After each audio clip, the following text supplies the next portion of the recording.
Good evening. I would like to welcome everyone to the Henry County Zoning Advisory Board meeting, August the 13th, 2020. This meeting is being held video conference and is streaming live on henrycounty-ga.org, Facebook, and Spectrum Channel 180 for public viewing. All of a sudden, unmute came up. If you wish to participate in the conference, please provide your name, phone number, Zoom user ID, and the case you wish to speak on. Please list if you wish to speak in favor of a case or in opposition. A total of 10 minutes will be allowed for anyone wishing to speak in favor of a case and 10 minutes for anyone wishing to speak in opposition, beginning with the applicant. At this time, we will have the invocation and pledge by myself. Heavenly Father, we thank you for this evening. We thank you for all your wonderful blessings. We ask that you continue to be with us. We ask that you guide us in this process. These things we ask in Jesus' name. Amen.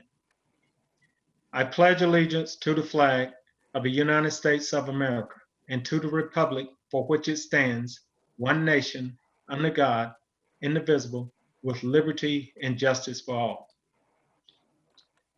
Okay. This meeting is now called to order. Mr. Toussaint, do we have any announcements? No, sir, no announcements tonight. The only thing I would like to talk about is when you get to the first item, 6A, the variance. Okay. Buckley Carson. That was tabled last time, so we need to bring it from the table. Okay. With the case. Yes, sir. Yes, you can leave me. Okay. Do I have a motion to accept the agenda? Have a motion by Mr. Richard. Do I have a second?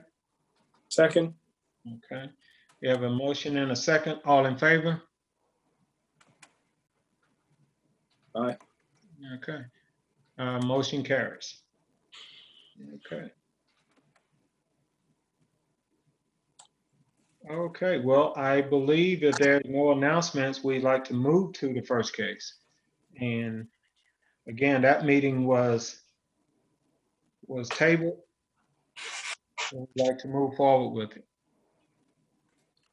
Yes, sir. So I think you have to make the motion to remove it from the table, and there's a vote to remove it from the table. Yes, sir. I'd like to make a motion to remove item number, that's going to be BR 2003, Berkeley Carson of Dallas, Texas. I'd like to make a motion to remove that from the table.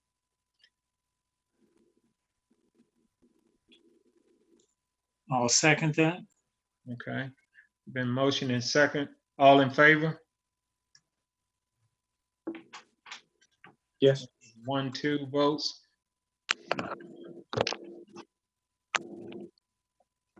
One. I vote to move it off the table. Okay, all right. Motion carries. Okay, call the case, please. Yes, sir. We have VR 20-03, Buckley Carson, Dallas, Texas. Request a variance from development standards for property located at 761 Clark Drive and land lots 219 and 220 of the 12th district. The property consists of 76.73 acres. This is the relief from the required physical roadway information. Okay, we've heard the case. Mr. Nelson, if you would give me one moment, I do need to move someone into the meeting. Okay.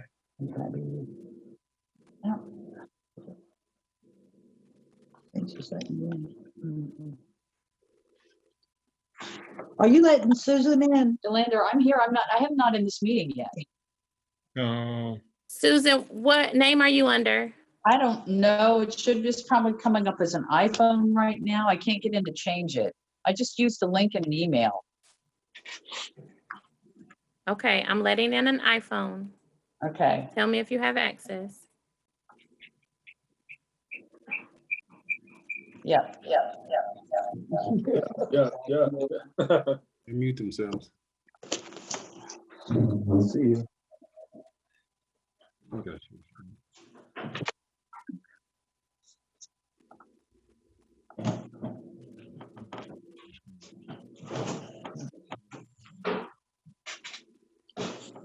Okay, so we're working to get the screen share to get this started, okay?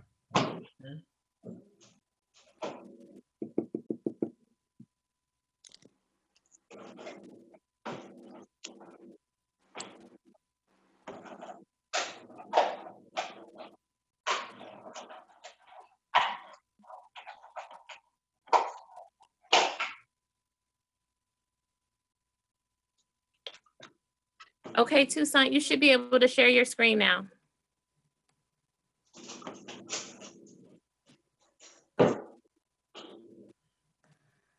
All right, can everybody see the screen? We see the screen. Is Susan on? I'm here. Can you not see me? Yes, sir. Yes, ma'am. As of now, Her name's on there. Yeah, I Yes, see. I can see the screen. All right, so as we stated, there's a variance request from the Highway Corridor Overlay. And in the, what we'll show you here is the, this is the aerial map showing the location. And this, of course, is a zoning map. And again, this is the future land use map. When we did our evaluation, the overlay does allow for variance requests regarding required improvements. However, it does not specify specifically sidewalk banking. I think at the onset of this variance request, there was a hope that the sidewalk bank ordinance would be established and we could move forward and use that as an additional tool to help out in this variance request. The sidewalk bank ordinance would have provided guidance on how the bank funds would have been expended. But unfortunately, that has not happened at this point. And staff has made the recommendation to deny the request of the applicant at this time. Okay. Susan, are you prepared to move forward with this case so I can continue? Okay, Yeah. can you take Yes. it? Okay, Can you see me? I do. Okay, yes, I'm good. Thank you. All right. All right, Susan, take it on. This case is in my district, so if you will,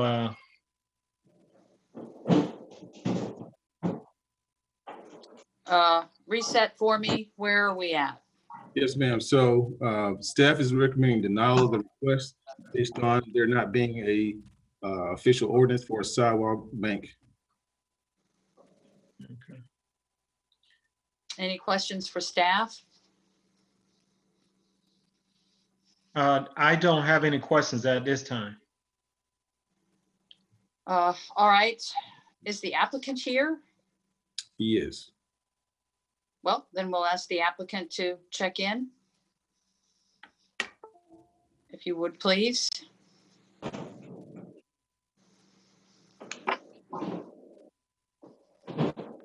Mr. Hey, Toussaint, good evening. This is Derek McCarty with LBYD, the engineer representing Copart, and also Buck Carson is also online, and he is with Copart. Any questions for the applicant on this case? yes, sir. I have a question for him. Now, are you guys prepared to just move forward in terms of taking care of the repairs with this, or taking care of the meeting the requirements, or what are your plans? Yes, sir. Now, I'm not sure exactly what you mean by repairs, but I'm as far sorry. as moving forward, I mean, yes, we are prepared to move forward either way. Okay. Uh, Well, I that was misspoken when I said repairs. Are you prepared to meet the requirements of the overlay district?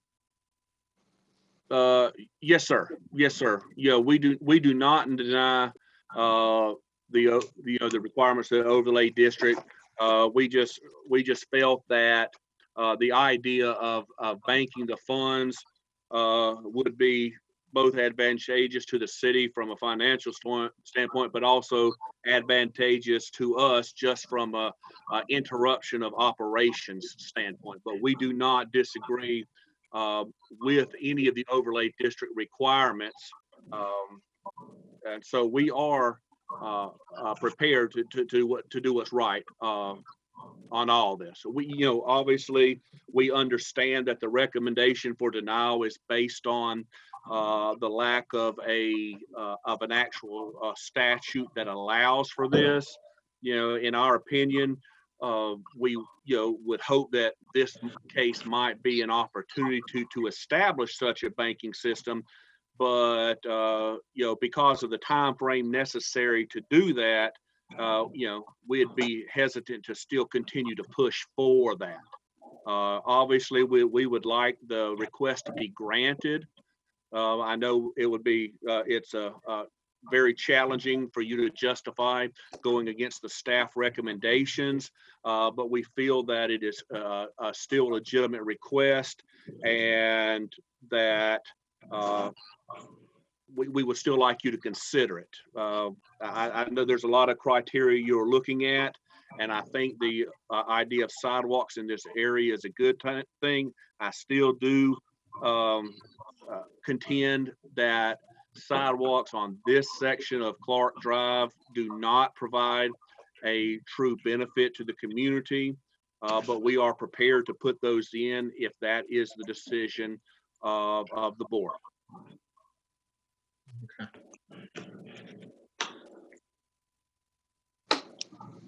Any other questions for the applicant?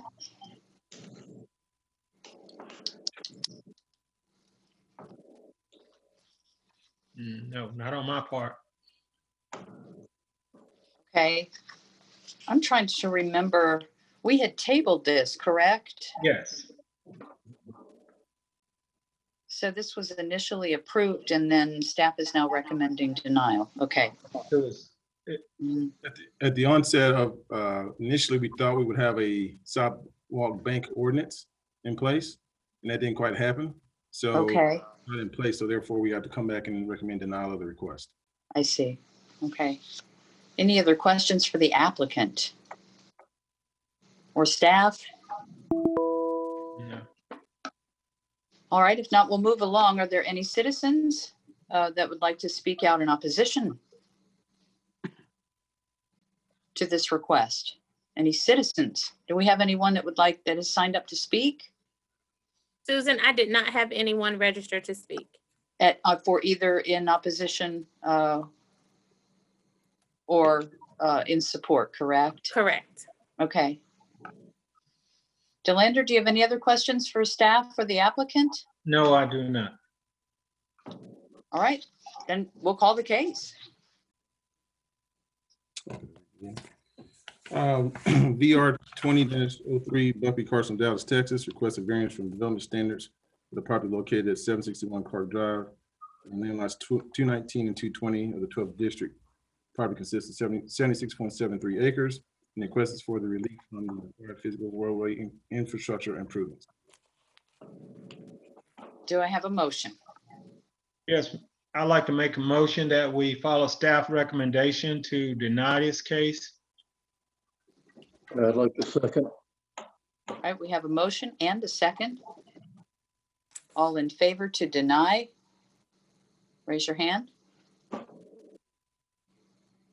Cars, if you could help me do the hand count too, because I have limited screen access. Yes, ma'am. That's unanimous. The motion carries. Okay, All and those thank you for your time, and Yep. we will be turning in construction documents immediately for your approval and to get permits. Awesome. Thank you, sir. Thank you very much. All right, All right, so we're gonna move the next group into the meeting. and we're ready to call the next case. And I'll hand it back to Delander. All right.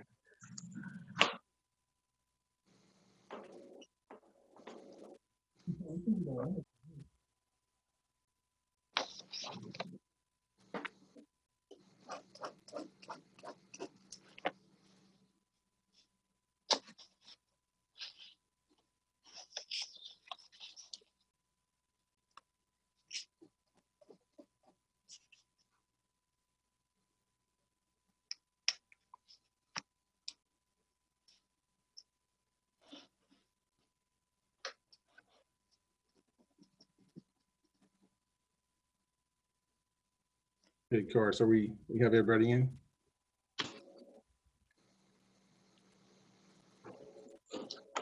Yes, sir. I have the applicant in. I do have lots of people in the waiting room and no one has told me what they're waiting for. Okay, we'll move forward. Next case is conditional use, CU 20-04, Duke Transport and Towing LLC of McDonough, Georgia.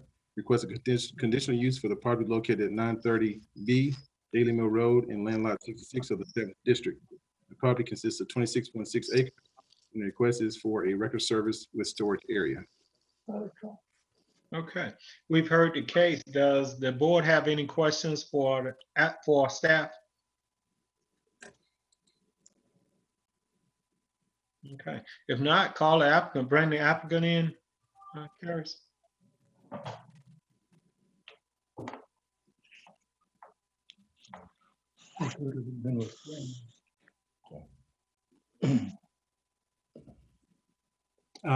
Good evening, Chair and board members. Okay, good evening. Can everyone see the screen, the PowerPoint? Yes. Okay. The conditional use request in front of you is for property located at 930B Daily Mill Road in the Renfro Business Park, as highlighted in your exhibit books, as well as on the screen. The property is currently zoned M1, light manufacturing, and is 25.33 plus or minus acres. This image shows the site plan of the area. This highlighted building here is the building where the record service is intending to go into. The applicant, Susan, did you have something? No, continue. Okay. The applicant is requesting a conditional use to allow for a record service with storage in an existing building on the property. According to the letter of intent, the towed vehicles will be stored indoor and will not be visible to the public. A record service business with storage area is permitted by the ULDC, Unified Land Development Code, in the M1 Light Manufacturing District with an approved conditional use, as well as compliance with Supplemental Standards, Chapter 4, Section 40321. The property, as it currently stands, is able to meet the supplemental standards with the exception of one requirement. Staff has evaluated the request in several aspects of the site, including the future land use map designation, the current zoning of the surrounding properties, the proximity to other record services in the area, as well as the street classification of Daily Mill. Given the aforementioned characteristics of the property, this creates a reasonable basis for granting the conditional use request to allow for a record service with storage area. As such, staff recommends approval with the request with 6 conditions. Meeting the conditions that staff recommends will bring the proposed record business into compliance with the requirements of the supplemental standards. Those conditions are displayed on the screen. Okay. Thank you, and I would be happy to answer any questions that you may have. Thank you. Does the board have questions for staff? Yes, I have a question for staff. Will the record vehicles themselves be parked inside the building also? The letter of intent did not specify. However, if it pleases the board, that can certainly be part of the, well, it can be certainly one of the conditions. All right, thank you. Okay. Any additional questions for staff? Yes, one more. Will this building be sprinklered inside, for fire protection? That is addressed by one of our recommendations, one of our conditions. That is number 2, the structure that the record service occupies shall be sprinkled as approved by the fire marshal. I had spoken with employees of the fire department, and they specified that the entire building that the record service occupies would need to be sprinkled. All right, thank you. But I have a question for staff. Now, how is that building or how is the property being used at this point? That is an excellent question. I believe there are several different occupants on that property. Right Okay. now, I wouldn't be able to specify which businesses and what the uses are at that property. But I believe perhaps the individual with Duke Transport would be able to provide further clarification. Okay, all right, we'll ask the applicant. Okay, any additional questions for staff? Yes, I have one more question. I was under the impression that this request was being withdrawn or had been withdrawn, but apparently that is not the case. That was an associated variance request. That variance request was to address one of the requirements, one of the supplemental standard requirements for building materials. Specifically, Chapter 4, Section 40321. That section specified that a masonry front facade was required for record services with storage. The building currently does not have that masonry front facade, which is the standard that I mentioned that the property currently does not meet, and that is addressed with condition 5 of our recommendation. Okay, Okay, thanks for clearing that up for me. okay. So one other question on my part. So if approved, the applicant is willing to meet that requirement? I believe the applicant would be able to speak on that. Okay, all right. All right, any additional questions for staff? If not, we'd like the applicant to come forward, please. Good evening. Good evening. Kay Morrow here for Duke Transport and Towing. Okay. Do you have anything you'd like to add to staff recommendation? No, I've reviewed the staff recommendations and I am in agreement with everything. I do have a question in regards to recommendation number 4. The record service business shall not store commercial vehicles on the site. I just wanted to ask what constitutes a commercial vehicle? How is that defined? Okay. That would be a recommendation on staff part. Do you care to elaborate on that?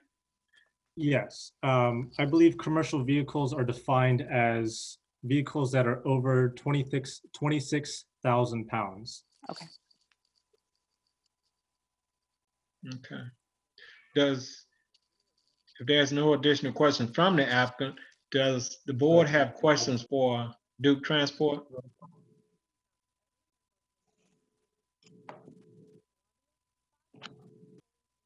Mr. Richard, do you have questions for the applicant? No, I've spoken with Mr. Ahmad before,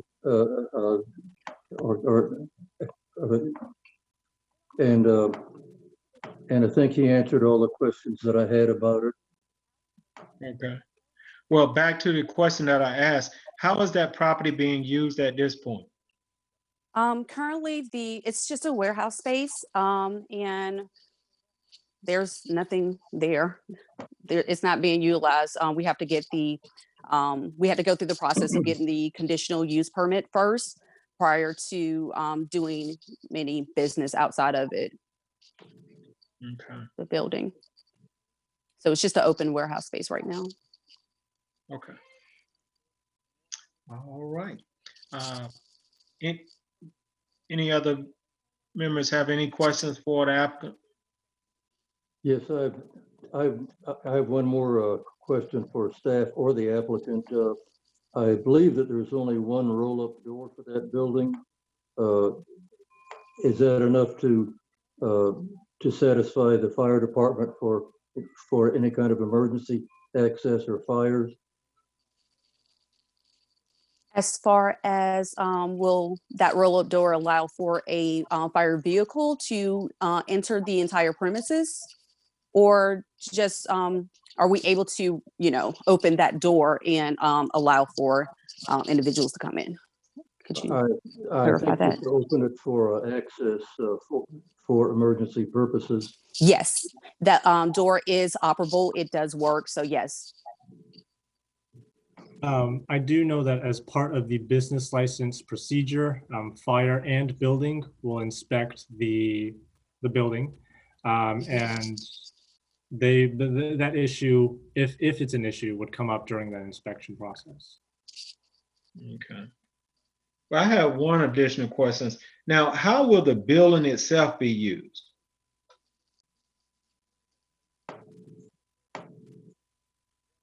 Will the building be used? Yes, the building.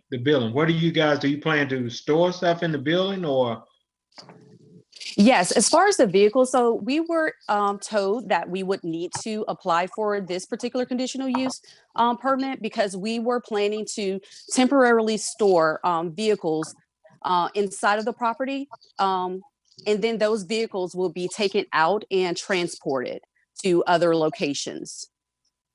So that was our purpose of applying for the conditional use permit. We were told that we had to do that in order for us to tow the vehicles into, accept the vehicles and take it into our space so that they can be temporarily stored there, and then we can transport them out. So that's our entire purpose for doing this. Okay.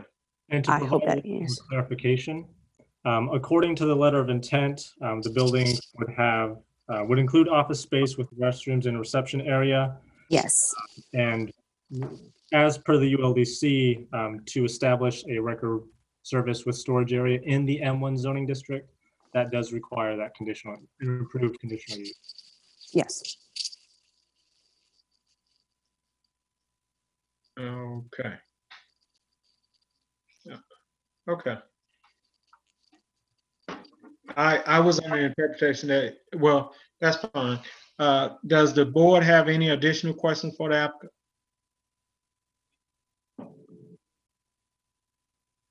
Okay, if there's no additional questions, we would like to call anyone else wishing to speak in favor of this case. Okay, if no one else is there, do we have any opposition to the case?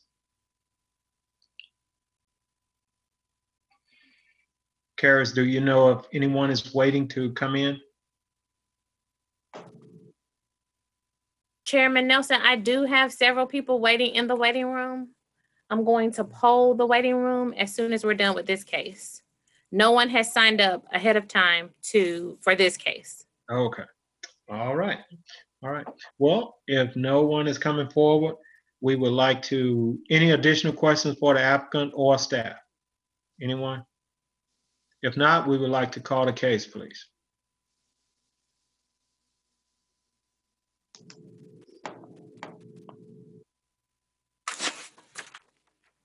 CU 2004 Duke Transport and Towing LLC of McDonough, Georgia, requests a conditional use for property located at 930B Daily Mill Road in land lot 66 of the 7th District. The property consists of 26.6 plus or minus acres, and the request is for a record service with storage area. This case lies in District 3 and was presented by Kenta Lanham. Okay, we've heard the case. Do we have a motion? Yes, I would like to make a motion to approve this request for conditional use with all of the conditions outlined by staff in the report. Okay, we have a motion. Do we have a second? I'll second it. Okay, we have a motion and a second. Any discussion? No discussion. All in favor? 1, 2. Motion carries.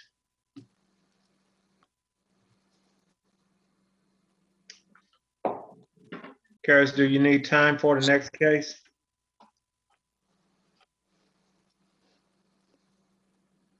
Yes, Delander, I'm gonna admit a lot of people. We're gonna poll the waiting room and then we'll start on the next case. If you'll just give me a few moments. Okay. Well, thank you, board. I really do appreciate y'all's time for hearing this case. Thank you. Thank you.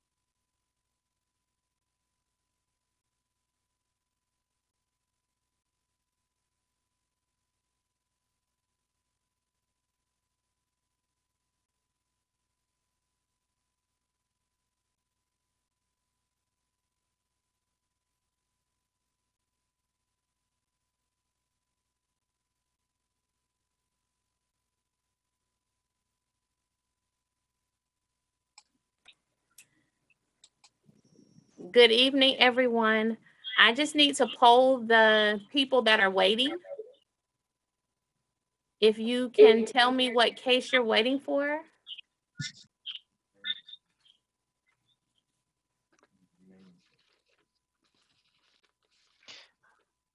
I believe the one I'm here for is RZ-20-04, Highway Thank you, Reed. 155. Yes. Thank you. I have that. Thank you.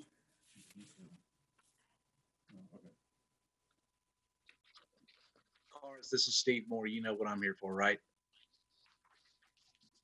Yes, sir. I have that, Steve Moore. Thank you.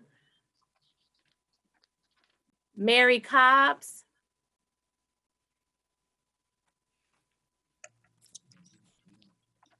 Sharon. Can you hear me? This is Mary Cobbs. Yes, ma'am. Can you tell me which case you're here for?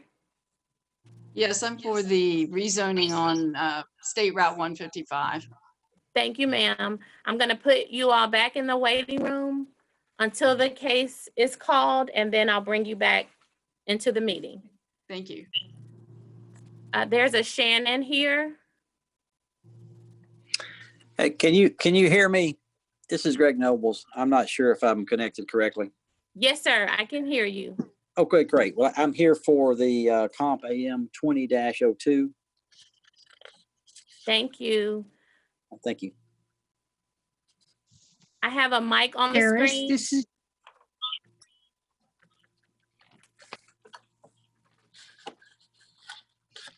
Ms. Kessinger, I know which cases you're here for. Thank you. Thank you.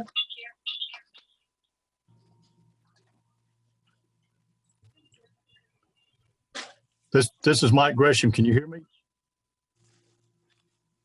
Yes, sir. Which case are you here for?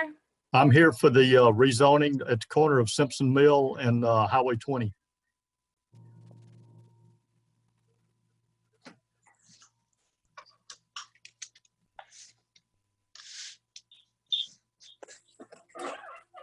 And there's a mallard on the screen.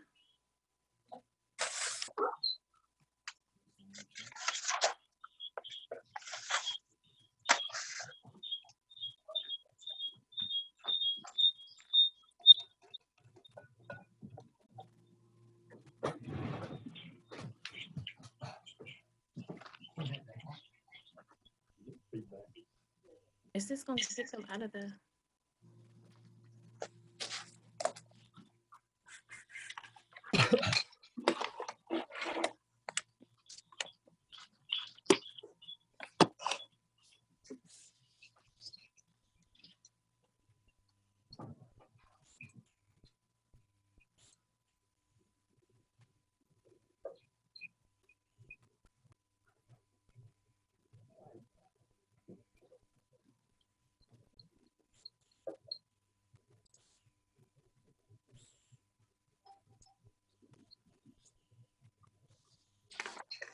Mr. Chair, we're going to go ahead and call this case. COMP AM 2002 ARP Holdings LLC of Conyers, Georgia requests an amendment to the comprehensive plan for property located south of Highway 20 West and east of Simpson Mill Road in land lot 210 of the 6th District. The property consists of 8.43 plus or minus acres, and the request is to amend the future land use map designation from low density residential to commercial. This is District 2 and is presented by Stacy Jordan Rudisil, Chief Planner.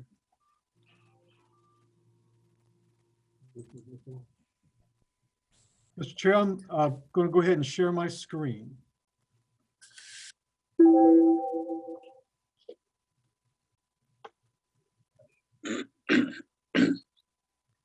Is everyone able to see the PowerPoint? Okay.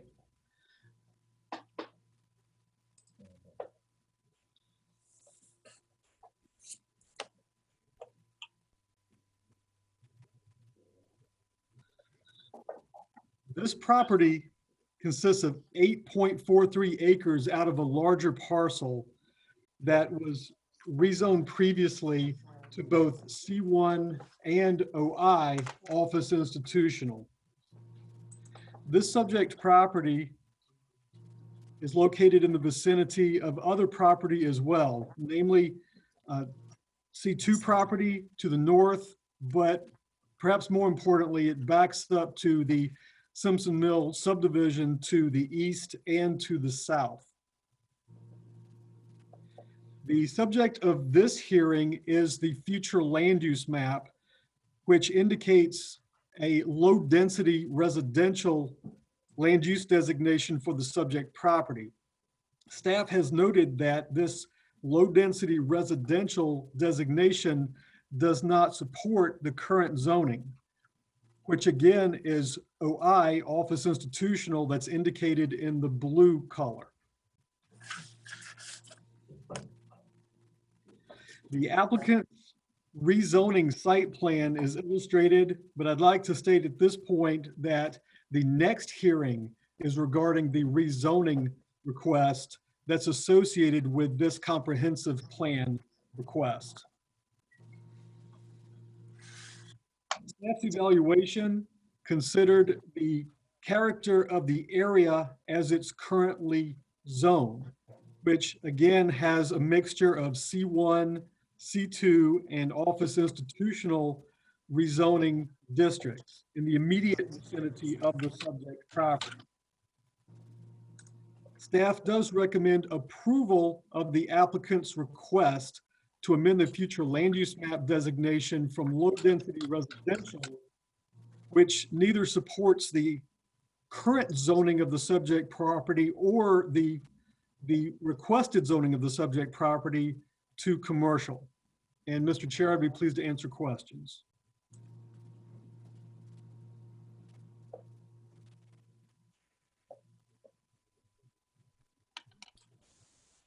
Mr. Chair, I believe you're muted.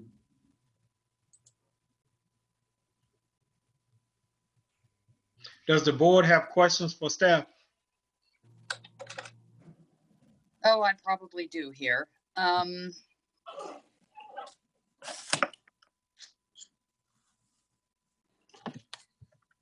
So I understand that the current zoning designation for this piece of property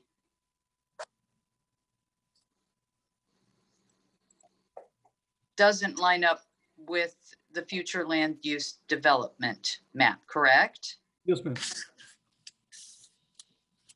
So currently we're at low density residential, and it really probably should be commercial in order to support the current zoning designation of the property, correct? Yes, ma'am. Okay, so recommend approval. I understand, that's fine. And if we do that, how, if any, will it impact the rezoning request? In what way, if any way, will it impact the rezoning request? Yes, ma'am. That is an excellent question. So just because our future land use map may support a request for rezoning it doesn't guarantee that that request for rezoning would be approved. And certainly if that request for rezoning is approved, it would need to be approved with appropriate conditions of zoning. Okay, that makes sense.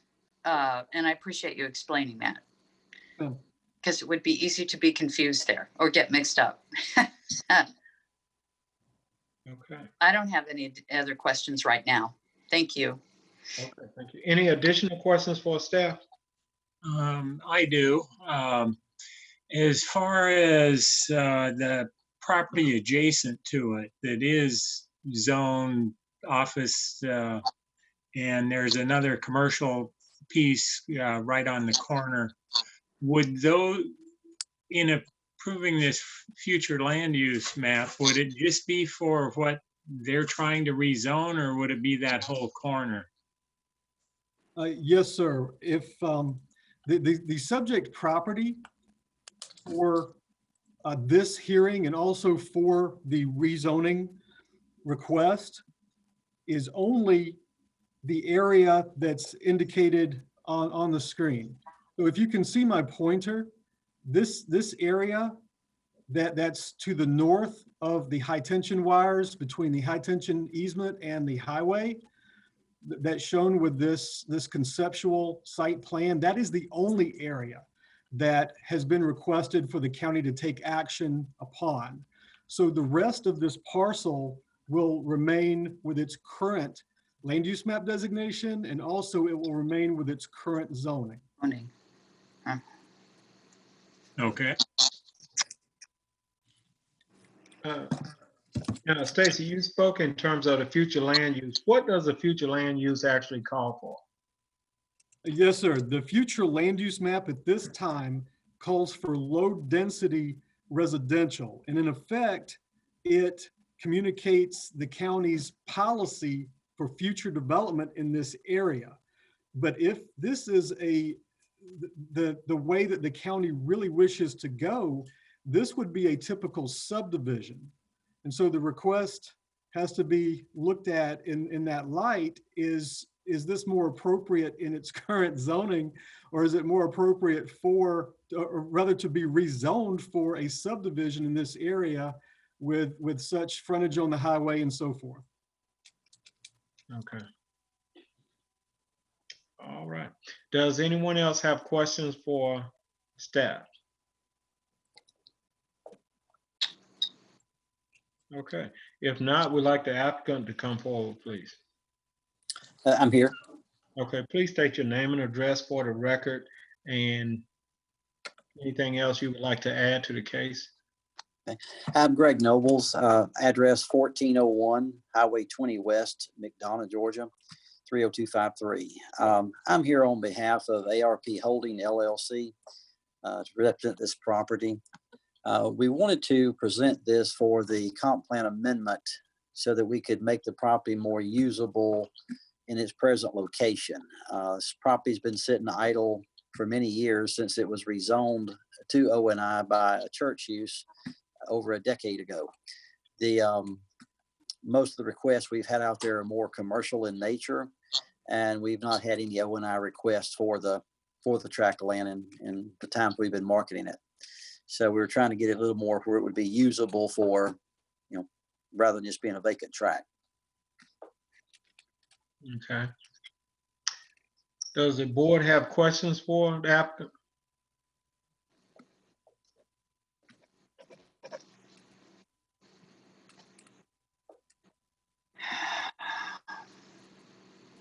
Not at this point, Susan?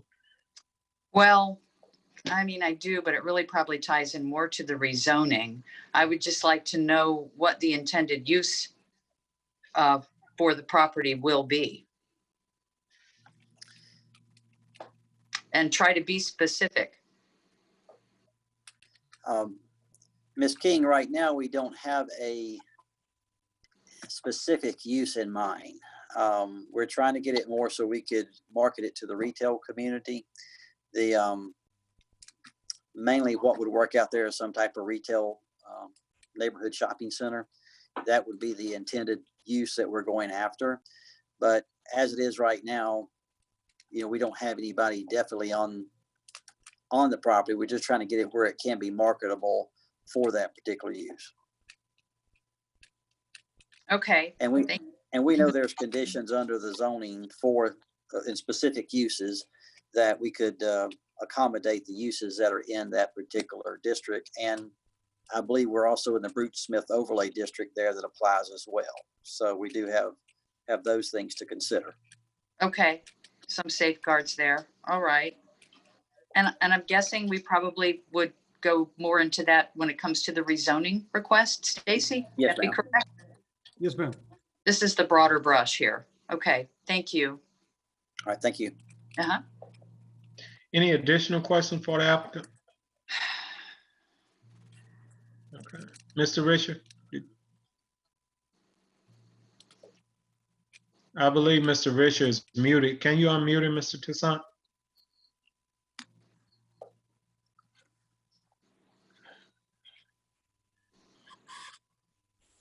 Mr. Chair, we're working on that. Okay, thank you. He has to unmute himself, Mr. Risher. Thank you. Did you have a question, Mr. Richard? Okay, I'll try it again. Mr. Nobles, there's some large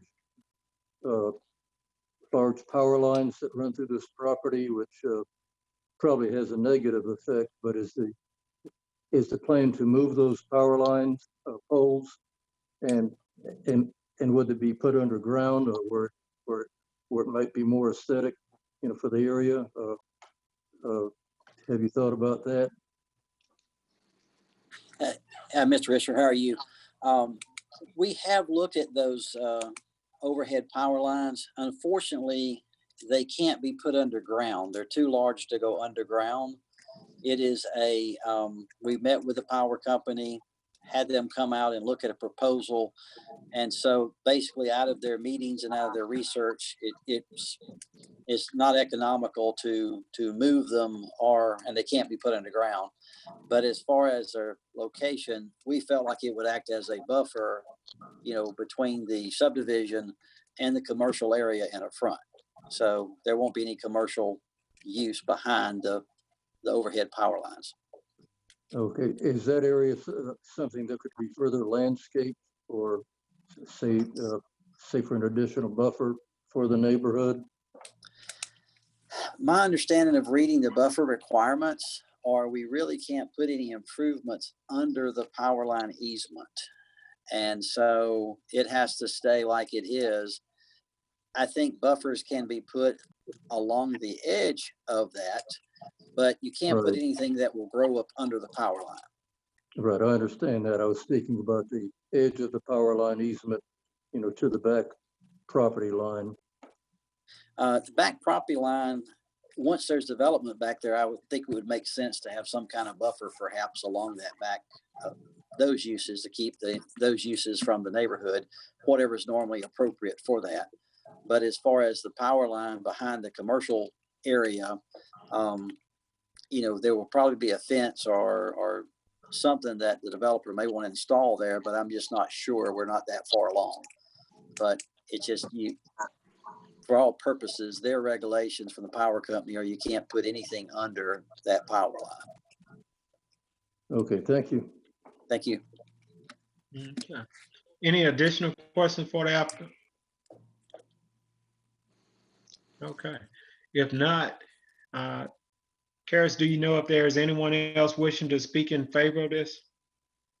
Yes, sir. I'm sorry, we have some opposition. Okay. Okay, I don't think anyone else is wishing to speak in favor. Will you bring the oppositions forward? We have Ms. Jean Kessinger and Mr. Mike Gresham. Okay. Hi, my name is Jean Kessinger, and I'm speaking for myself and my husband, for Jane and Mike Bazemore, Karen and Frank Austin, Linda and George Taylor. We are definitely not in favor of any type of a retail, commercial vehicle being placed anywhere in our rural agricultural residential area. Constantly, there are people who live in this area. These are their homes. This is their peace and quiet, their sanctity from the rest of the world. Had they decided to live close by to a strip mall, shopping center, or downtown, they would have moved there. We didn't. We moved out here. We're basically close to an unincorporated or in unincorporated area, and we like our quiet, our peace. We're away from the general traffic. We are also don't have a lot of crime in our area.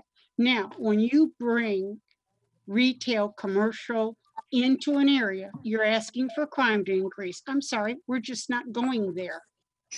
We do not want this in our neighborhood. We've had so many people tell us, oh, let us do you this favor. We'll just put a little stop and go or a little gas station. We don't want it. We have enough shopping centers close by down at Westridge. There's everything you could possibly want down at Westridge, from Publix to fast food to everything of that sort. So we don't need another strip mall anywhere close to where people want to come home, relax, and feel safe. Thank you so much.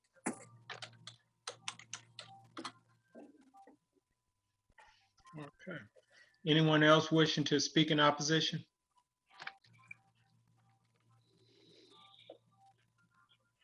Karis, do you know if there's anyone else? Mr. Mike Gresham, are you here for opposition? Yes, ma'am. Okay, Well, I didn't know you could hear me. I would just echo what the lady just said.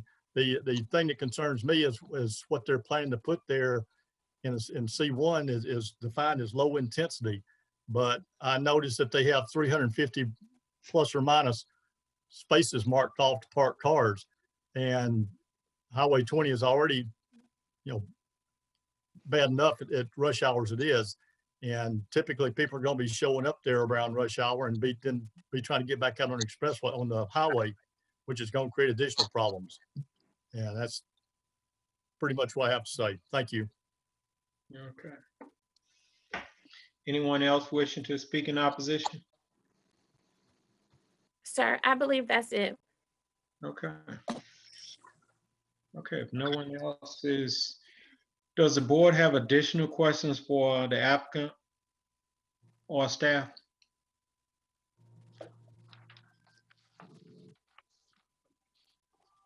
Okay, if there's no additional questions, we'd like to call the case, please. Yes, sir, Mr. Chair. COMP AM 2002, ARP Holdings LLC of Conyers, Georgia, requests an amendment to the comprehensive plan for property located south of Highway 20 West, east of Simpson Mill Road in land lot 210 of the 6th District. The property consists of 8.43 plus or minus acres, and the request is to amend the future land use map designation from low density residential to commercial in District 2.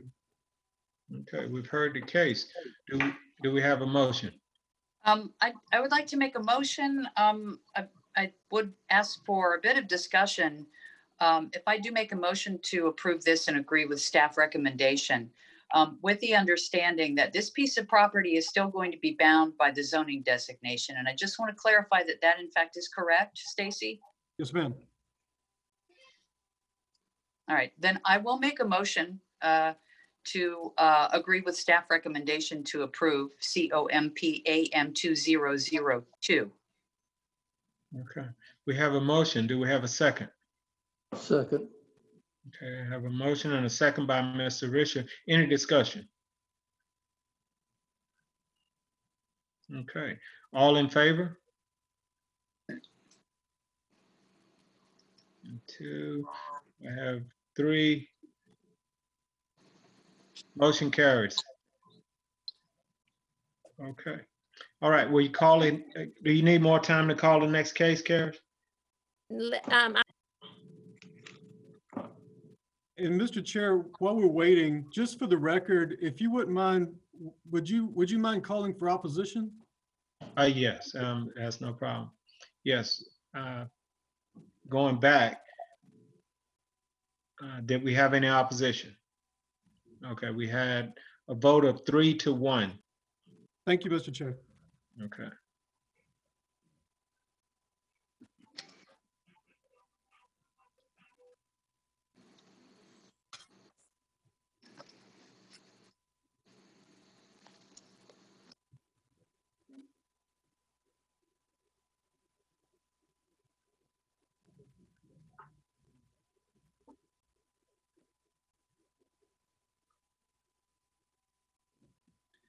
Go ahead and call, please. Mr. Chair, if there's no one else waiting, I'll be pleased to go ahead and call the next case. Stacy, if you'll just give me one more moment, please. Yes, ma'am, no problem.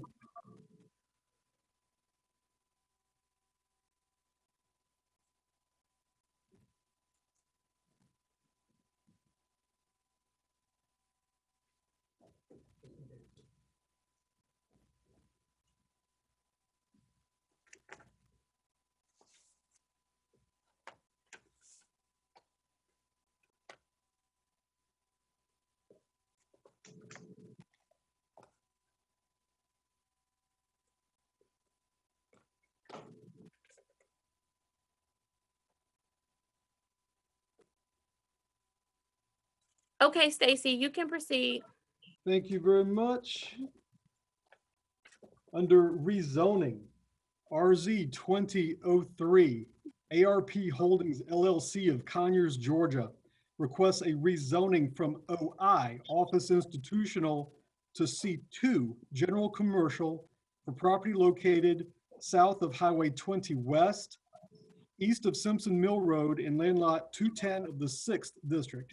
The property consists of 8.43 plus or minus acres, and the request is for a retail center in District 2. And the staff report is presented by Stacy George Rudisil, planner. Mr. Chair, at this time, I'm going to share my screen. Okay.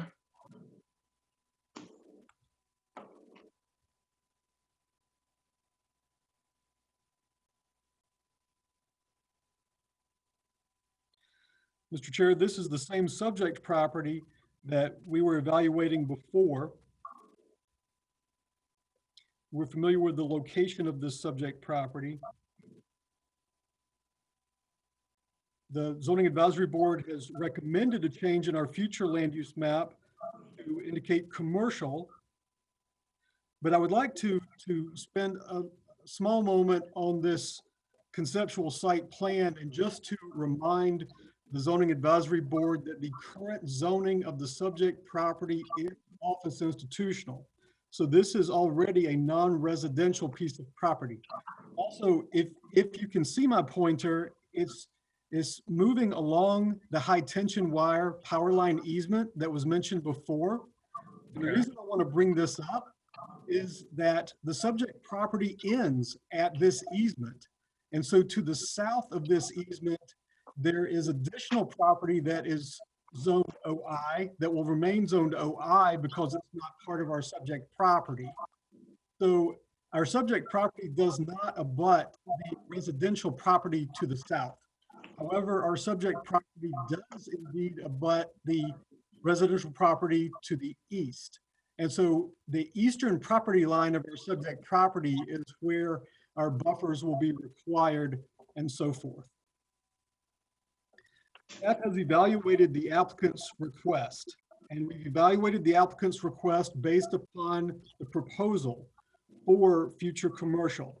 We've taken a look at our recommendation for the future land use map of commercial, and we've considered the character of the area as it is zoned, looking at the area when it is fully developed as it is currently zoned. And so we've taken note of all of the properties that have been zoned commercial in the immediate vicinity of the subject property.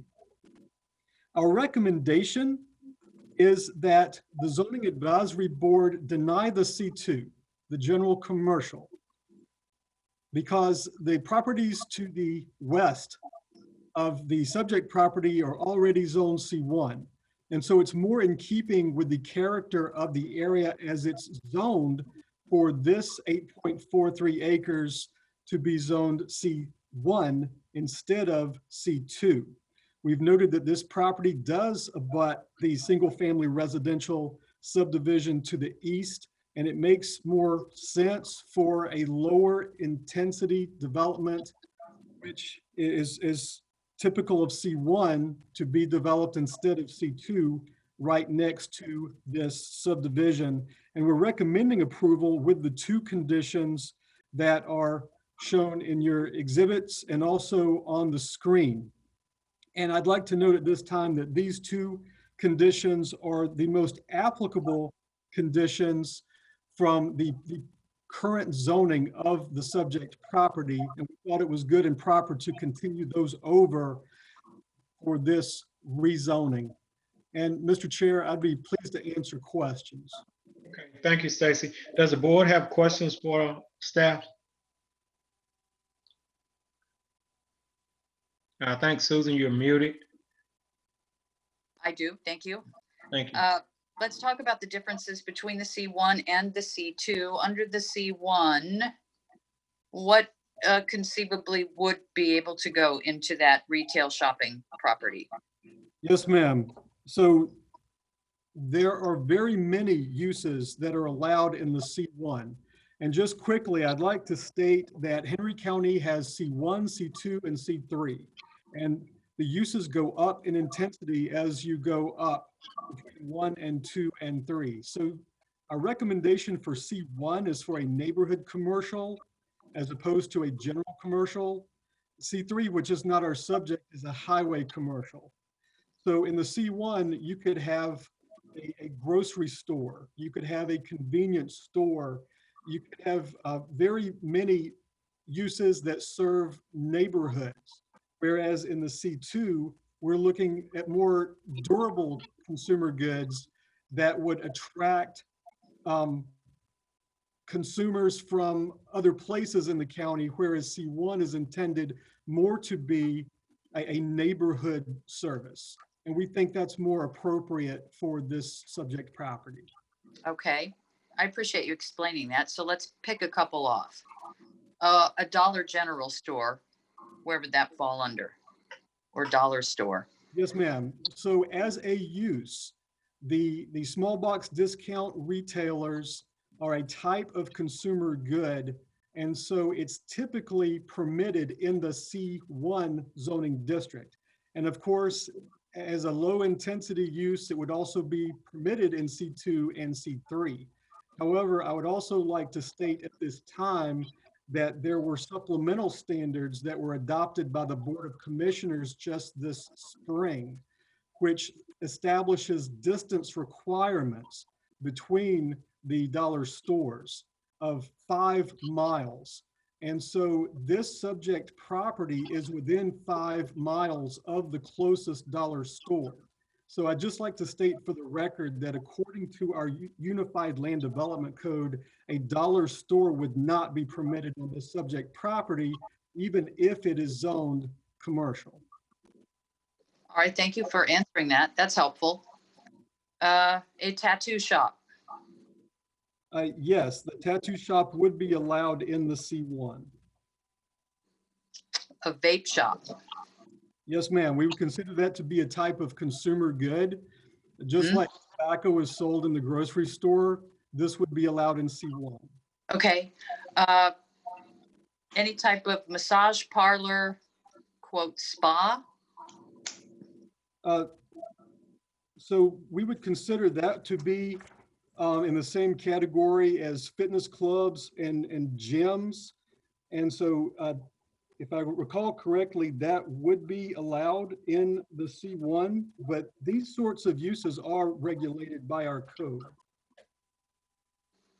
And also, I'd like to remind the board that it's within your charge to recommend appropriate conditions.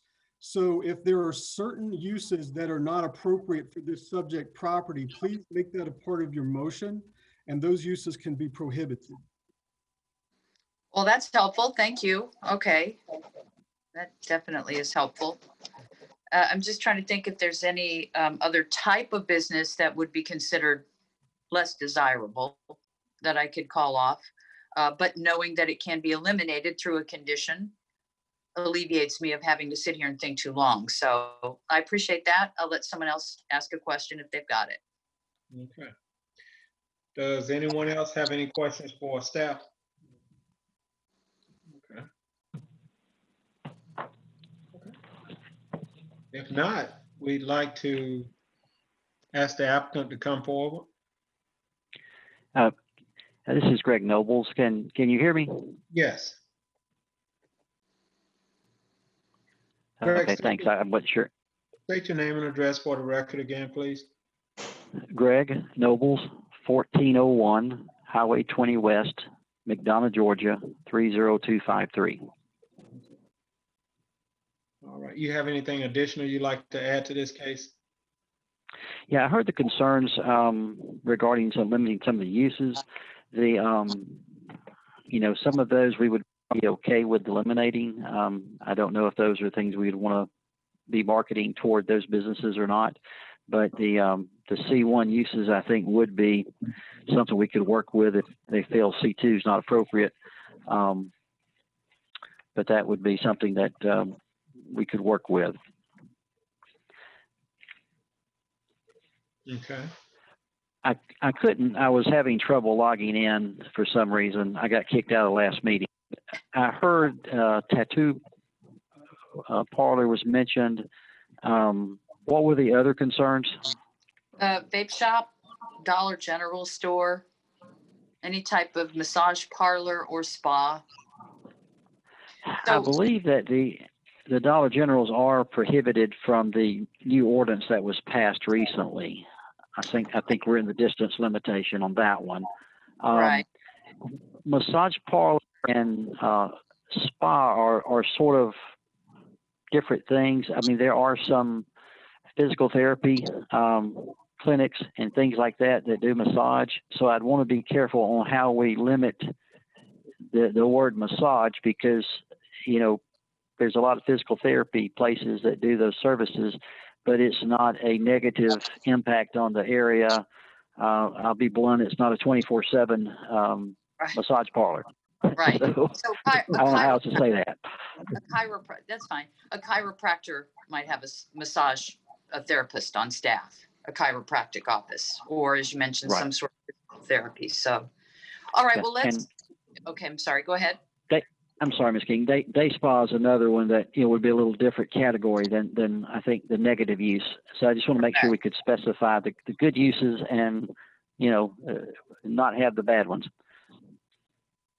So, and while I've got you, or while we have you, let's turn this around a little bit. So you're not necessarily marketing to those types of businesses. Can you tell me what types of businesses you are marketing to? What we're looking for is neighborhood shops and restaurants, things that would benefit that area. We've had some interest in a local gas station, service station for that area, as far as like a convenience store. We've had some interest in maybe some type of different restaurants along there. We have reached out to some of the franchise entities to see if we could get their interest in that, but a lot of those don't want to commit to anything until we have our zoning in place. So that we're trying to go after things that would benefit the area. I understand the concerns of the neighborhood, and that's one of the reasons in our design that we placed it as such that we put the O&I that's already existing around the border of the homes. If we had something back there that's O&I, it would mainly be limited to, part of the area that's closer to Simpson Mill Road. The power line that Mr. Richard mentioned earlier kind of dissects the back of the property and so makes some of that unusable. So it creates a natural buffer from a lot of the homes there that are behind the property. And that, Okay. But that is something I did want to point out if you notice that on the drawing.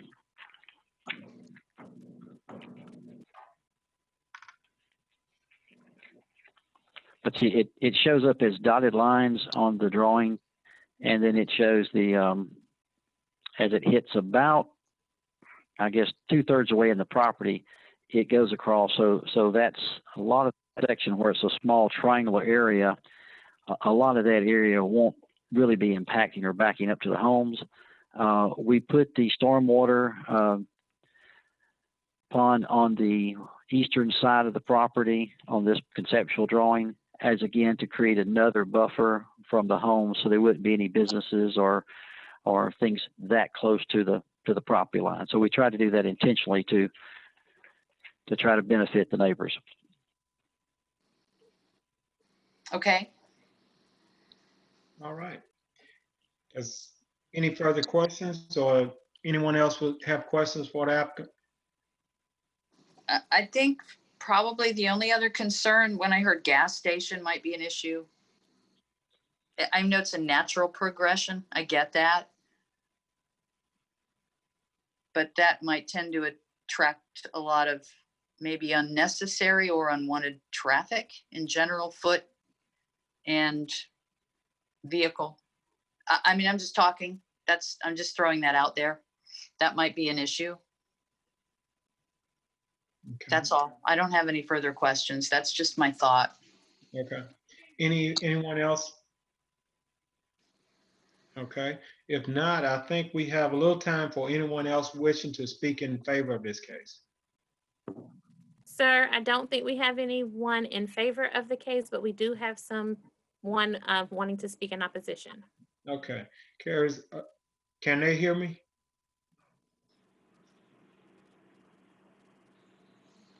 Yes, sir. You can bring them on. There's a total of 10 minutes that will be allowed for anyone wishing to speak in opposition.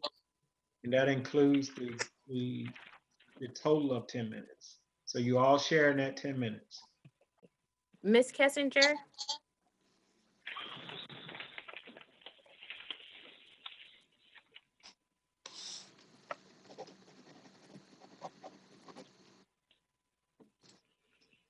I don't know if she can hear me. Ms. Kessinger? Okay. Is she on mute? No, sir. Okay. Anyone else cares? No, sir. It was just Ms. Kessinger at this time. Okay.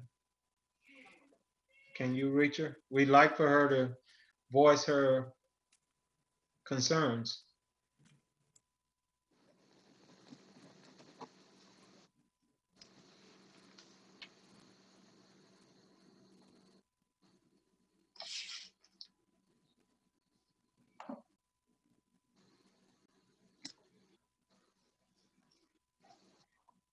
Can you get her back, Karis?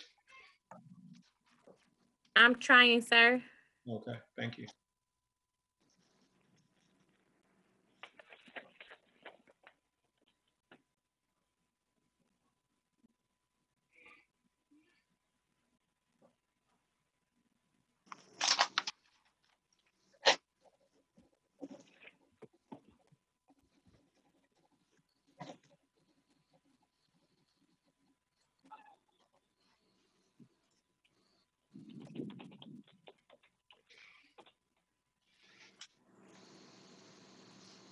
Okay, she's going to speak over Okay. the phone. Oh, yes, we can hear you. Okay, all right. My name is Jean Kessinger, and again, I represent several different families in the immediate area. We would like to say this: commercial conflicts with residential always and forever. This, because of its location, is spot zoning, nothing more. It's in residential backyards. Imagine that, if you will, to have a commercial property in your backyard. And that's what the people on the very outskirts of the subdivision will wind up with if this is approved. Commercial is not residential. Once a place is commercial, it will never be a nice living area, which is a residential area. Commercial does reduce the property values, And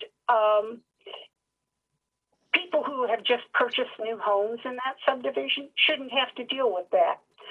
We already have warehouses and strip malls at Westlake, and that they include professional people such as doctors, and there are professional offices there, along with your fast foods and what have you. We have the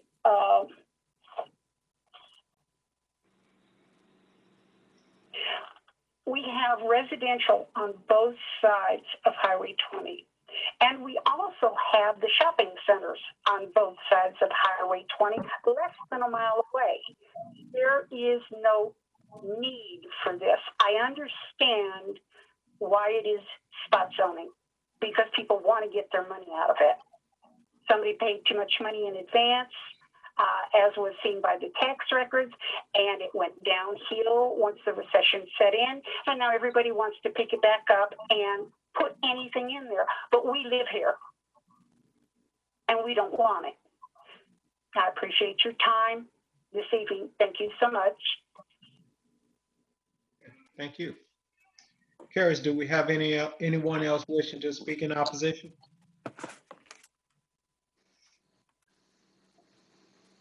Okay. If No, not- sir. Okay. If not, does the board have additional questions for staff or the applicant? I do for staff. Okay. I think one item that we did not discuss and define is what is allowed under the office institutional designation as far as zoning is concerned. What is allowed? Yes, ma'am. Yes, ma'am. So this zoning district allows, as you would imagine, both office and institutional living. So the office is self-explanatory with the various types of medical or finance or insurance or real estate or what have you. Also, churches are permitted by right in the office institutional zoning district. The institutional living portion would allow for hospice care or for assisted living or a personal care home or something that's more of an institutional type of living situation. So yes, those types of uses would be allowed under the current zoning of OI. All right, thank you for explaining that. Okay. Any additional questions? Well, I don't really have a question, but more a comment. When this was rezoned to office institutional at the time, it seems like the most appropriate thing to keep it instead of going commercial, that those uses would be daytime uses for the most part, and all that would fit more into the neighborhood kind of thing, and with commercial not too far away. This is kind of, a little out of character for going in basically into the neighborhood area, because you're in low density residential there, but then you're going right across Simpson Mill into rural residential. So if there was daytime businesses in there, it's like that gas station, it'd probably be 24/7 or potentially will be. Those are a little detrimental to the area. So that's my comment. Okay. Thank you, Mr. VM. Anyone else wishing to address the staff or have questions for the staff? I do. Can I? Yeah. No, not at this time, Mr. Noble. Okay. Discussion. I would like to know Mr. Risher's opinion on this. Well, let's move forward and we'll have a discussion. Okay. Okay. All right. Do anyone have additional questions for staff? Okay, no questions. We'd like to call the case. Yes, sir, Mr. Chair. RZ 2003, ARP Holdings LLC of Conyers, Georgia, requests a rezoning from OI Office Institutional to C2 General Commercial for property located south of Highway 20 West, east of Simpson Mill Road in land lot 210 of the 6th District. The property consists of 8.43 plus or minus acres, and the request is for a retail center in District 2. Okay. We've heard the case. Do we have a motion? No motion yet. I would like discussion, and I would like to know what Mr. Risher's thoughts on this are. Okay, we can move in that order. Is that okay? Well, I think that this is a fairly new subdivision, and I think that some of the uses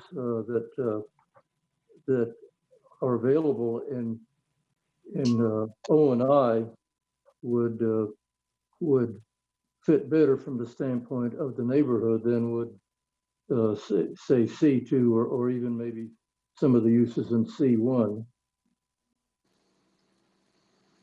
Thank you. Okay. I'm ready to make a motion, Mr. Chairman, if you. Okay, move forward. Do we have a motion? I would like to make a motion to deny this request. This is RZ 2003. As staff recommends to go to C1 commercial, let's leave it the way that it is, office institutional. So I make a motion that we deny this request, RZ 2003. Okay. We have a motion. Do we have a second? I'll second that. Okay. It's been motion by Mrs. King, second by Mr. Viam. And any discussion, any further discussion? Okay, all in favor? Motion carries.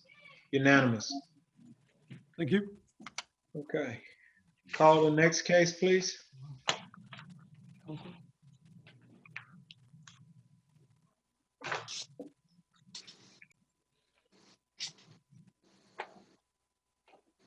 Yes, sir. So the next case is RZ 20-04, G Highway 155 Investors LLC of McDonough, Georgia.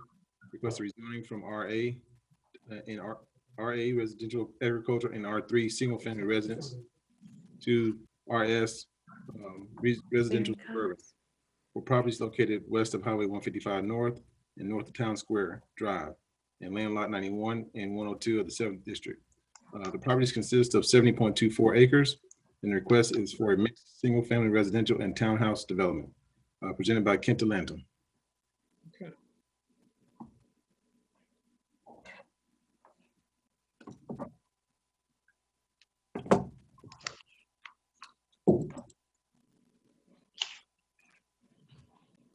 Give me one quick moment.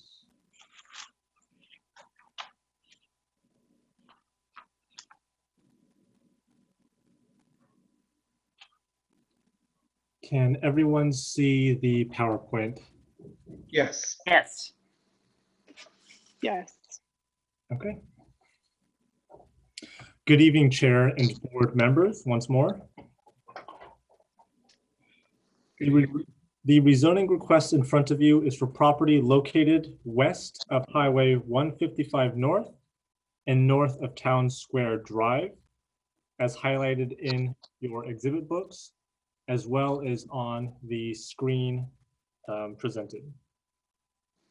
The property is currently zoned RA residential, as well as R3 single family residence, and is collectively 70.24 plus or minus acres.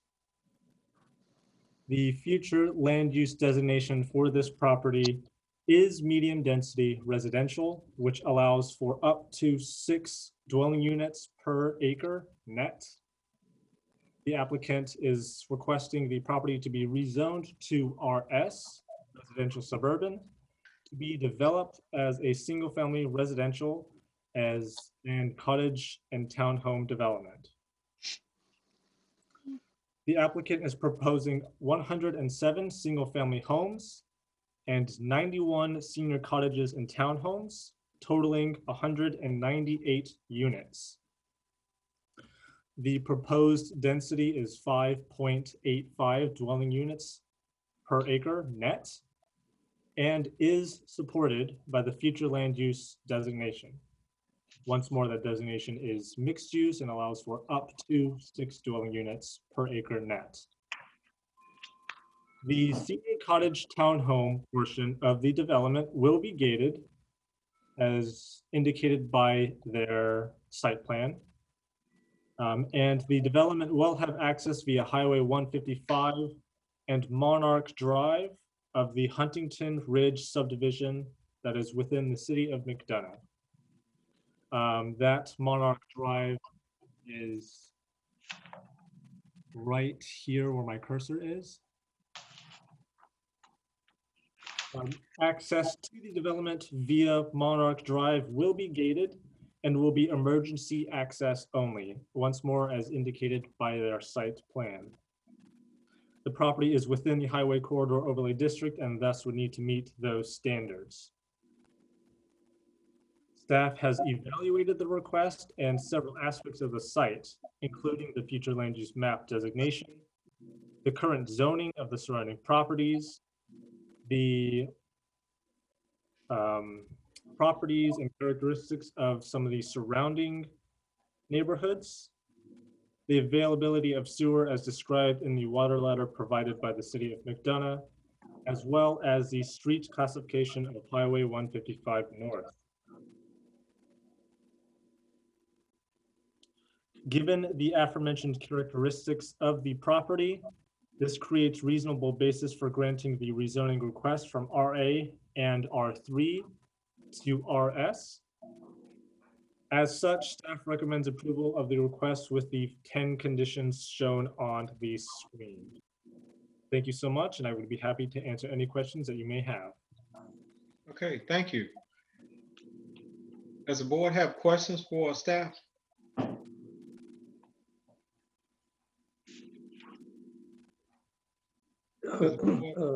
Yes, I have a question for staff. What is the lot size for the RS zoning? And is it similar to the Pinnacle Point subdivision that is in the city of McDonough? I believe it's just adjacent to this site. So the Pinnacle Point subdivision has a density of 4.37 acres with the minimum lot size within that Pinnacle Point is 6,000 square feet. Once again, that's the minimum. Home size, it looks like to be 1/3 of the homes in that subdivision are 1,450 square feet minimum.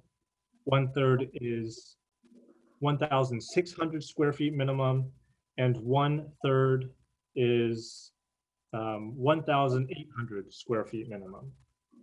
Now with the RS residential, the applied for zoning district, that minimum lot size per unit is 7,260 square feet.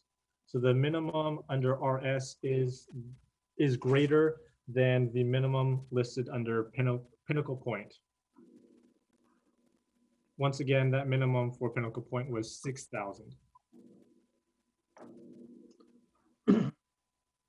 Okay, now is this area, is it also going to be age targeted, that is for senior living? The letter of intent that was submitted with the application, let me read that off. The purpose of the rezoning request is to develop the property as an age-targeted, gated, and residential community served by public water and public sewer service. On their site plan, and I can bring that up once more, on their site plan, they only indicated that the 100 and I believe 7 units would be the single family detached, and the 91 units would be the senior cottages and townhomes.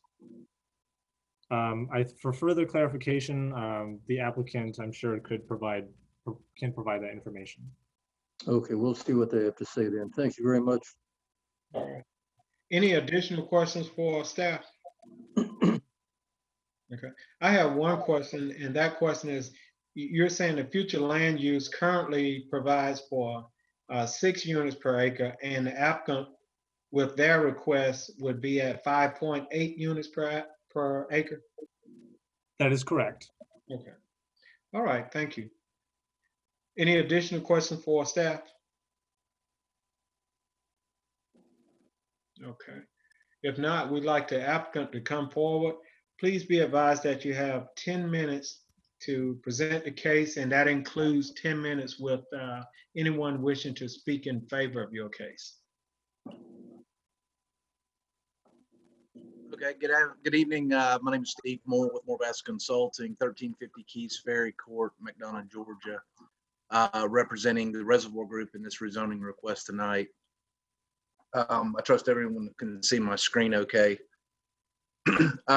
So as Kenton mentioned, the subject site is approximately 70 acres located on the west side of 155, currently zoned RA and R3, bordered to the north by Pinnacle Park, and to the west by Huntington Ridge. The proposed plan does consist of 198 age targeted lots. So in addition to the senior cottages, the single family is also planned to be an age targeted community. There are, so you can see we've separated this development into two pods. The single family detached is in the front portion of the project closest to 155, with the cottages in the rear section across the creek.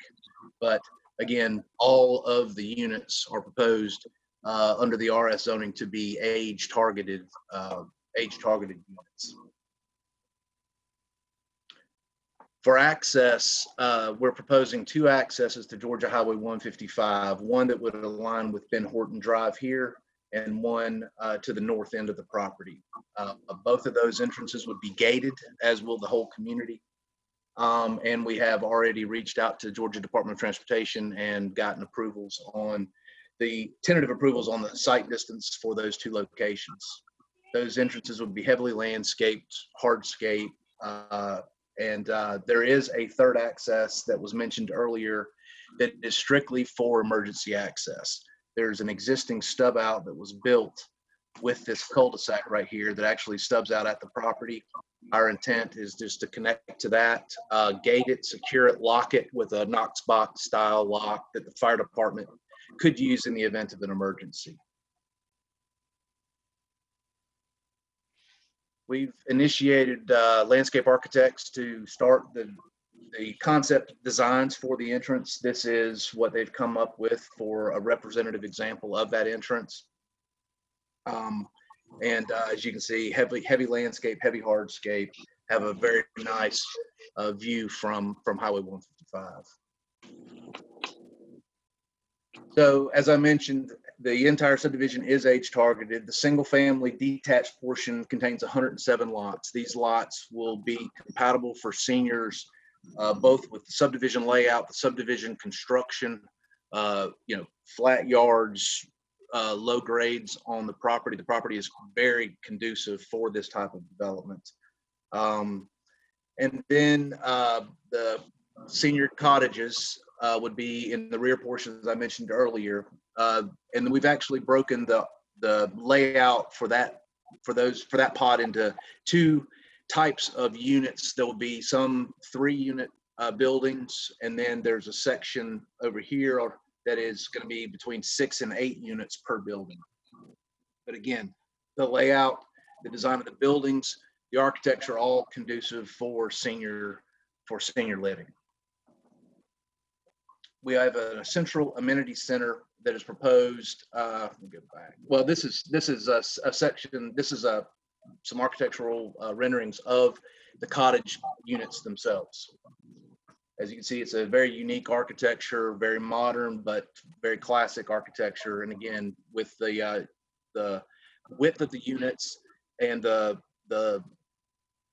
be 2 stories at the max because of, again, that age targeted approach that we're taking with this project. There is a central, there's a significant amount of open space. We have 42% open space throughout the project. It protects Camp Creek, which runs through the project, in some open space that's associated with it. And there's an existing lake here.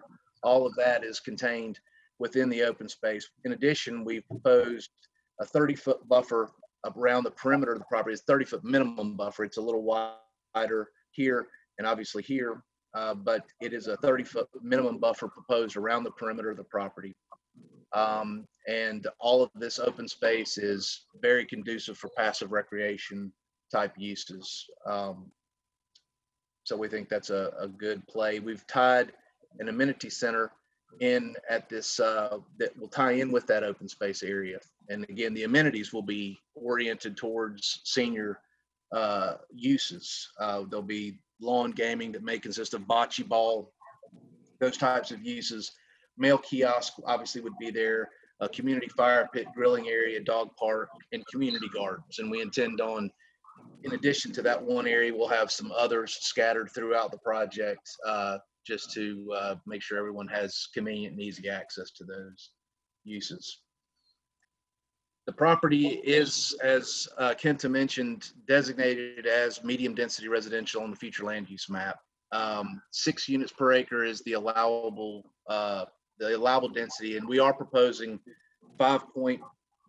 I had 5.4, but 5.8, 5.4 units per acre, but just wanted to make sure you knew overall we're 2.8 units per acre if you calculate it in a gross fashion. I wanted to make that point. We believe that the project meets the county's intent with the future land use plan.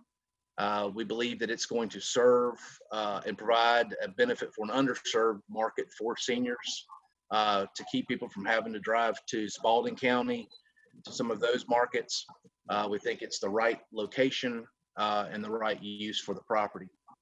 We understand that staff has recommended approval with 10 conditions, and we are in agreement with all of those conditions. We would ask that the last condition, number 10, be slightly reworded just to reflect age targeted rather than age restricted, or I think it says limited to senior use.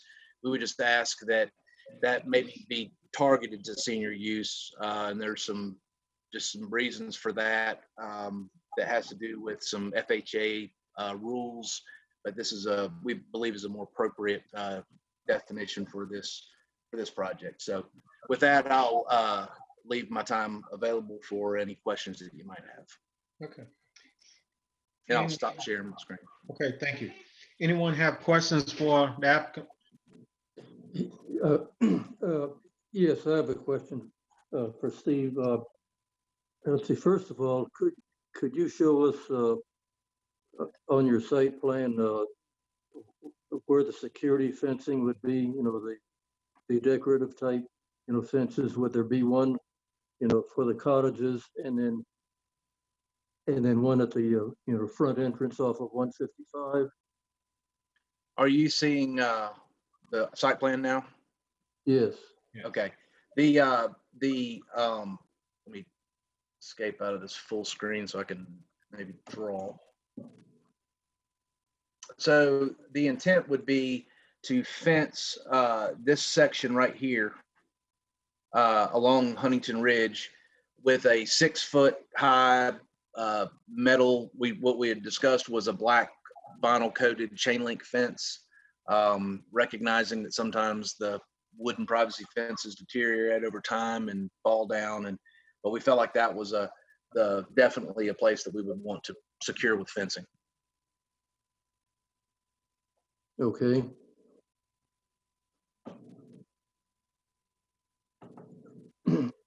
Okay, getting back to the cottages itself, that would be the 91 dwelling units.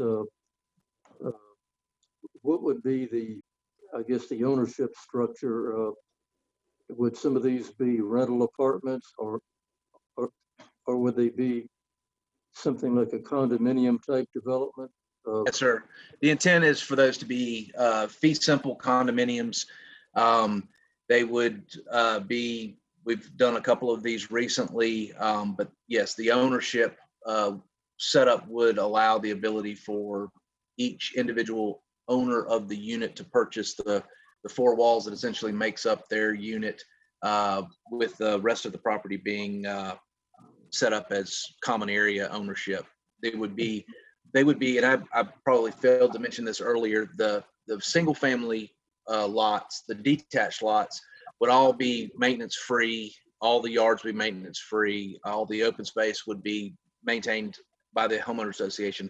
The senior cottages would not only have all the lawns maintenance free, but the exteriors of the units would also be maintenance free. Again, just to try to create the opportunity for really easy living for seniors, maintenance free. You don't have to worry about painting the outside of your house or finding someone to paint your house.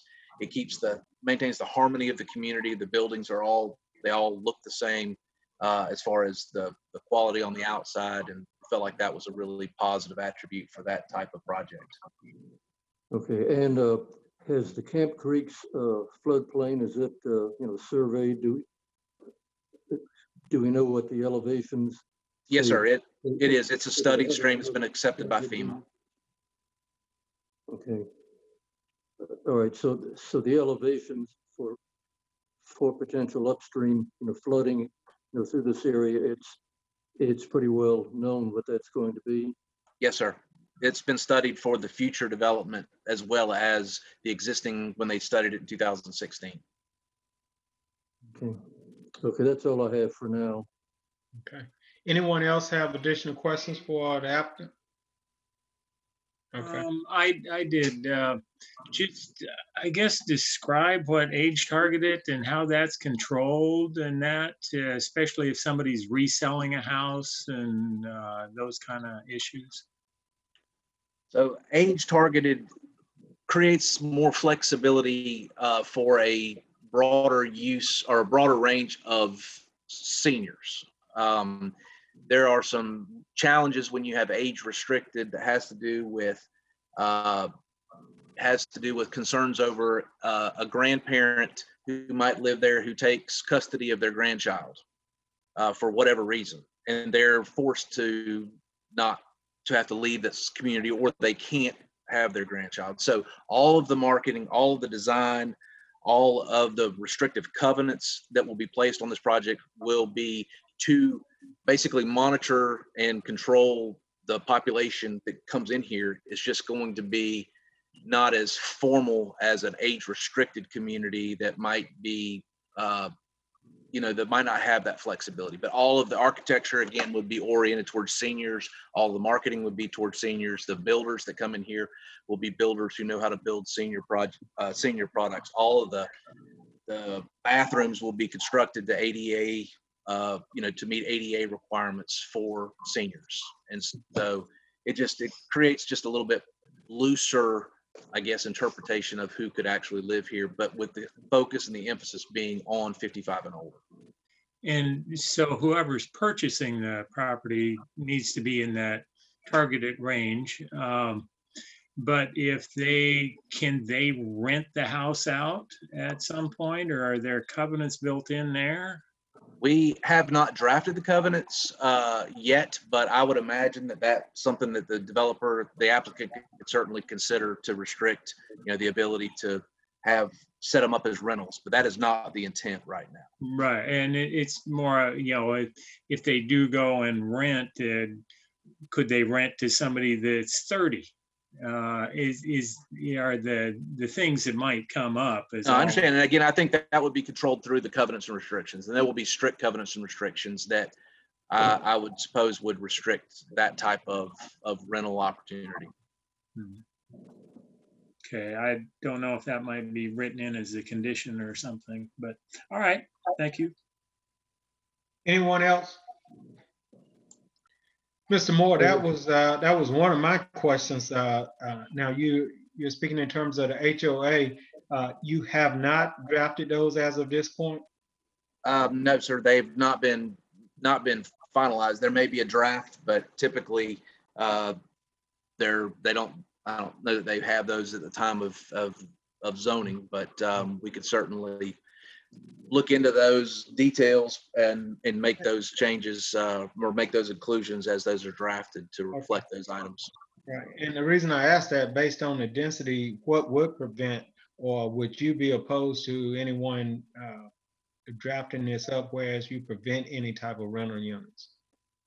I would have to defer to the applicant or to the developer. I don't know the legalities behind, restricting somebody from renting their house ever. There may be a limitation that they could say that no more than a certain percentage of the houses could ever be rented. I'm willing to check into that and ask the questions, but I know that there's you have to be careful on some of the legal issues with what you can and can't do with property, your property rights. But we can certainly look into that. The intent is for this to not be a rental community. The intent for this is to be active, adult-oriented community that we think is going to be a significant extreme asset for the county, something that's very unique and that's not available right now. Something that would rival the Sun City Peachtree, but without those strict requirements. Okay. All right. Anyone else? Yes, I have some more questions if I could. Okay. All right, Mr. Rich. I guess that these units would be similar to townhouses, at least somewhat into construction. And normally those, I believe, I'm correct about this, but the codes require that there be a 2-hour fire rating along the walls and on up into the roof. Is that your intent, to have these designed and built that way? And also, yes, sir. Sprinkler systems as well. Yeah, whatever the International Fire Code requires and the county fire code requires, absolutely, we'll comply with all of those rules, without a doubt. Okay, thank you. Okay. Any additional questions? Okay, if not, at this point, we'd like to ask anyone wishing to speak in opposition of this case to come forward. Harris, do we have anyone in the waiting room? I believe that was Miss Cobbs. Okay. Anyone else wishing to speak in opposition? Yeah. I'm seeing Mr. Birch. Mr. Birch. Okay. Shall I go? Okay, you have a total of 10 minutes. We can go ahead and start with Mr. Birch. Okay, thank you. So I Reed Birch, 140 Ben Horton Drive. I live in the neighborhood right across from one of the entrances on 155. I had the opportunity to meet with Mr. Camp, the developer, earlier this week virtually, and I want to say he sounds like he's going to have a quality product there. We in the Ben Horton community, or those that I've talked to, are happy with this being a 55 and older community, or a retirement age community. I have several concerns. Some of them have been addressed tonight, and others it seems that the story's changed since the meeting on Monday. Me and several others in the neighborhood have a lot of concerns about townhomes, about the high density there. We have and not only the fact that the developer actually said on Monday that these would be retained, the ownership would be retained by the developer, and these would be rental properties. So I'm not sure what's changed since Monday and tonight, but I wanted to bring that up as a concern. The other thing is that the connection to the far western portion of the property with Huntington subdivision, I understand this is going to be gated, but I'm concerned personally about foot traffic, this being a corridor connecting Highway 42 with 155, and I'm concerned about the neighborhood. If I was buying property in this neighborhood and I was going to have people walking through my neighborhood, which I think this will be, just my opinion again, that would be a concern. So that's the other concern I have. The other thing is that right now, my understanding with the staff report is that the cottages or townhomes or apartments or whatever they're considered. That's the only piece of this development that has a stipulation of retirement age residents, that the lots on the eastern portion of the property are not stipulated as that. Seems to me it makes more sense to have the whole development have the same restrictions and rules and regulations associated with that. So that's really my my concerns there, and I'll give the rest of my time to others that you want to speak. Okay. Caris, will you bring Ms. Cobb in? Yes, I'm here. Can you hear me? Yes. Okay, my name is Mary Cobbs. I live at 164 Pinnacle Lane in the Pinnacle Point subdivision. I'm on the board. And we had some concerns as well about the density, particularly of the multifamily developments. Our fear is that if this rezoning is successful, that there are going to be other multifamily developments along State Route 155, which will result in more vehicles on an already overburdened highway. And I just found out tonight that they're planning on 2 entrances into the subdivision that's right beside Pinnacle Point. And now we have difficulty getting out during rush hours, which extends, several hours in the morning and in the evening. So we have a concern with the high congestion on State Route 155, as well as bringing in high density development along that corridor. Okay. All right. Anyone else wishing to speak in opposition? Okay. No, sir, I believe that's it. Okay, if no one else is wishing to speak, at this point, we would like to, does the board have additional questions for staff or the applicant? Yes, I have a question for the applicant, just to make clear from what I understood earlier, was that the entire development that on the eastern portion of the creek floodplain to 155, that would also be, senior targeted? Yes, sir. Well, Yeah, and we would be fine with a condition that spread that age targeted requirement across the entire project. all right, so that would encompass all of the 198 units would be 55 and older homes. Yes, sir. Okay. Mr. Moore, just for my clarification, now, will all of these units be sold as privately owned units, or will any of them be rented out? I can't speak as to what is going to happen in the future. All I can tell you is that they'll be set up as at least as far as the cottages go, they'll be set up and platted as a condominium with the ability to sell to multiple people. Now, it could be that they sell to one management company that owns those and rent them. It could be that they sell a block of 5 to one person that would rent those. I don't know exactly, but the intent is for, especially the single family stuff, that would be, everything's going to be set up as fee simple. I can't tell you as to whether or not groups of buildings would be rented from time to time, but the formality and the final platting process would be set up like a traditional subdivision, fee simple, with the ability to fee simple transact each of those properties to individuals. Okay. I don't know if I answered the question, but the intent is to No, not. I understand you clearly. Okay. Anyone else? Any additional questions? Could I ask another question? This is Mary Cobbs. Ms. Cobbs, I'm not sure if you guys have additional time. Okay. We would like to move forward, but go ahead with your question, Ms. Cobbs. I just wondered what's the plan for dividing the dividing line between Pinnacle Point properties and the newly proposed properties? Will there be a fence or? Yeah, I'm happy to answer that if that's the right time. I don't want to turn this into a discussion session. This is Okay. something that you guys probably should work out beyond the meeting. Does the board have additional questions for the applicant or staff? Okay, if no additional question, we'd like to call the case.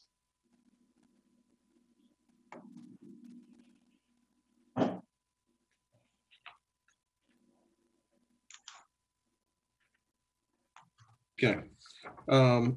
We have RZ 20-04 TRG Highway 155 Investors LLC of McDonough, Georgia. Request a rezoning from RA residential agricultural and R3 single family residence to RS residential suburban. The property is located west of Highway 155 North and north of Town Square Drive in land lot 91 and 102 of the 7th District. The properties consist of 70.24 acres, and the request is for a mixed single-family residential and townhouse development. Okay, we've heard the case. Do we have a motion? Yes, I'll make a motion to approve the request with the conditions outlined in the staff report. I would add that all of the living units of homes would meet the International Fire Code, and also that these homes would be designed for senior living. Okay. Have a motion. Do we have a second? Chair, also want to make sure we will put in the conditions that the entire property will be for age targeted to include the eastern properties as well as the cottages and townhomes. Okay, I believe that was part of Mr. Richard senior living. Is that correct, Mr. Richard? Yes, that would apply to all 188 homes that would be on this project. Okay. All right. If we have a motion, do we have a second? A second. Okay, we have a motion by Mr. Richard, a second by Mrs. King. Any discussion? All in favor?